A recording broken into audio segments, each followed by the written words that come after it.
kuom jotelo mawuok e kaunti ma Narok dwaro mondo duok chien liet mar siasa. Gino magiyango ni kelo pogruok e kinde ma jatend piny Kenya William Ruto chano limo gwenge makono chakre dwe manyien. E kinde mane gitwak e ikmin gavana ma Narok Patrick Ole Ntutu, Mary Kitiringa Ntutu e gwenge mag Olchoro Orurua.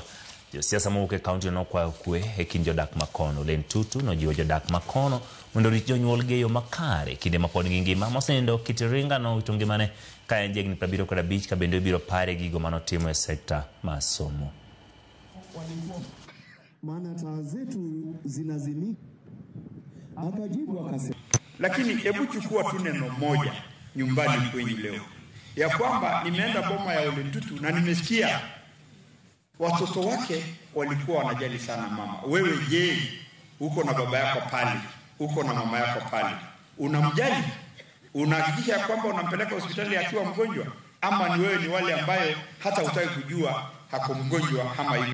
Rais kufika kimaendeleo ni ngumu sana. Kenya ni kubwa, na tukipata nafasi tupokee rais, let us dwell on matters that affect our people. Tuchukue hiyo fursa kumwambia rais mashida ya vitu hivi tuko nazo ndio apate kusaidia.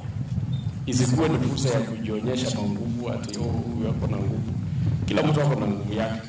Na naomba tu support rais wetu William Samoei Ruto, kwa sababu hata yule ambaye tulikuwa tunamsupport kama Wamasai kama Raila si amekuja ndani ya serikali.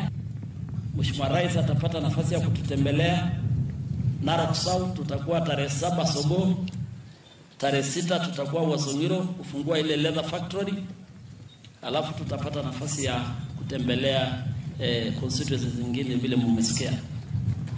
Kwa hivyo sisi tukae kwa amani na tumpe heshima rais wetu. Akifika tumpe heshima ile inastahili, kwa sababu heshima hata kwa Biblia tunaambiwa tuheshimu viongozi, na tukae kwa amani, kwa sababu amani ni kitu ya maana. Narok kila mtu anakaa, kabila zote siko